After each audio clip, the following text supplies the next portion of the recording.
కార్మిక డిమాండ్లను వెంటనే కార్మిక డిమాండ్లను వెంటనే ఆటో కార్మికుల డిమాండ్లను నెరవేర్చాలని చెప్పేస్తూ జగిత్యాల జిల్లా కేంద్రంలోని కలెక్టరేట్ వద్ద నిరసన వ్యక్తం చేశారు ఆటో కార్మికులు. అసలు వాళ్ళు నిరసన చేయాల్సిన పరిస్థితి ఎందుకు వచ్చింది, వాళ్ళ సమస్యలు ఏంటో అడిగి తెలుసుకునే ప్రయత్నం చేద్దాం. చెప్పండి, అసలు మీరు ఈరోజు నిరసన కార్యక్రమం అనేది ఎందుకు చేపట్టాల్సింది? ఈరోజు రాష్ట్ర వ్యాప్తంగా తెలంగాణలో ఆటో కార్మికులు బంద్కు పిలుపునివ్వడం జరిగింది.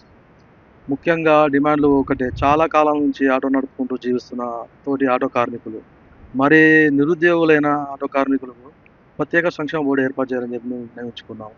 దాని ద్వారా వాళ్ళ పిల్లలకు వాళ్ళ ఉచిత వైద్యము, ఉచిత విద్య, ప్రత్యేకమైనటువంటి స్కీమ్ ఏర్పాటు చేసి వారికి సంవత్సరానికి 12,000 10,000 చేస్తే వాళ్ళు పేపర్లు మరి బండ్ల పేపర్లు క్లియర్ చేసుకొని జీవించడానికి ఆస్కారం ఉంటుంది. ఎందుకంటే మీరు ప్రవేశపెట్టినటువంటి సంక్షేమ పథకాలు మహాలక్ష్మి పథకం చాలా బాగుంది. దాని ద్వారా మేము వెనుకటి నుంచి 40 ఏళ్ళ నుంచి సర్వీస్ చేస్తూ ప్రజలకు సేవలు అందిస్తూ ఆటో నడుపుకుంటూ ఫైనాన్స్ కిస్తీలు కట్టుకుంటూ జీవనం సాధిస్తున్నటువంటి ఈ ఆటో కార్మికునికి ఇప్పుడు ప్యాసింజర్ ఎక్కలేని పరిస్థితిలో ఉన్నది. కాబట్టి దీన్ని గమనించుకొని సంవత్సరానికి 12,000 ఆర్థిక సాయాన్ని తక్షణమే ఇవ్వాలని చెప్పి మేము డిమాండ్ చేయడం జరిగింది.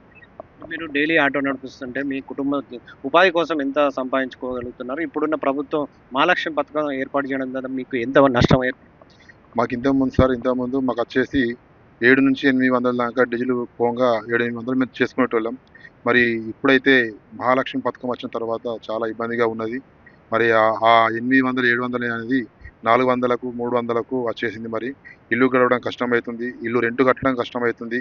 అలాగే మేము ఏదైతే ఆటో లోన్లో తీసుకున్నామో ఇన్స్టాల్మెంట్లో, ఆ ఇన్స్టాల్మెంట్లు కట్టడం కూడా ఇబ్బంది అవుతుంది. కొన్ని బండ్లు ఎగ్గిపోవడం జరిగింది ఇన్స్టాల్మెంట్ కట్టక. మరి కొంతమంది డ్రైవర్లు అట్లా ఎగ్గిపోయినందుకు కొంతమంది డ్రైవర్లు చనిపోవడం కూడా జరిగింది. మరి వారికి కూడా మన గవర్నమెంట్ తక్షణం సాయం కింద, వారికి ఆర్థిక సాయం కింద వారికి కూడా ఏదన్నా చేయాలని గవర్నమెంట్ కోరడం జరుగుతుంది. తక్షణమే తమరు చేపట్టినటువంటి ఏదైతే మీరు మేనిఫెస్టోలో పెట్టారో 12,000 ఆర్థిక సాయం మాకు 3 సంవత్సరాలు అవుతుంది సార్ మాకు అందక. ఇప్పటికైనా మీ ద్వారా మా డ్రైవర్లకు, మా సోదరులందరికీ మీ ద్వారా మాకు సహాయం వెంటనే అందియాలని గౌరవ ముఖ్యమంత్రి వారిని, అలాగే మంత్రివర్యులు పొన్నం ప్రభాకర్ గారిని కోరడం జరుగుతుంది. అలాగే ఏదైతే మన సంక్షేమ బోర్డు, ఆటో సంక్షేమ బోర్డు ఏదైతే ఉందో దాన్ని కూడా తక్షణం మాకు ఏర్పాటు చేసినట్టయితే మాకు మీరు ఎల్లకాలం తమరిని జ్ఞాపకం చేసుకోవడం జరుగుతుంది. మాకు ఖచ్చితంగా ఆటో సంక్షేమ బోర్డు మాత్రం ఏర్పాటు చేస్తే మిమ్మల్ని ఎల్లకాలం మేము యాద్ చేసుకుంటాం సార్. ప్రతిరోజు ఆటో నడిపి 600-700 రూపాయలు సంపాదించినాయని, అందులో ఎక్కువగా డీజిల్, పెట్రోలు, గ్యాస్ కొరకే డబ్బులంతా వెళ్తున్నాయని, ఇటీవల పెరిగిన గ్యాస్, పెట్రోల్ ధరలతో కూడా తమ ఉపాధి తగ్గిందని చెప్పేసి కూడా చెప్తున్నారు. అదేవిధంగా కూడా మహాలక్ష్మి పథకం ద్వారా కూడా ప్యాసింజర్స్ ఆటో ఎక్కడం చాలా తక్కువ అయిపోయి ఉపాధి అనేది తగ్గిందని చెప్పేసి, తనకు రాబడి కూడా తగ్గిపోయిందని చెప్పేసి కూడా అంటున్నారు.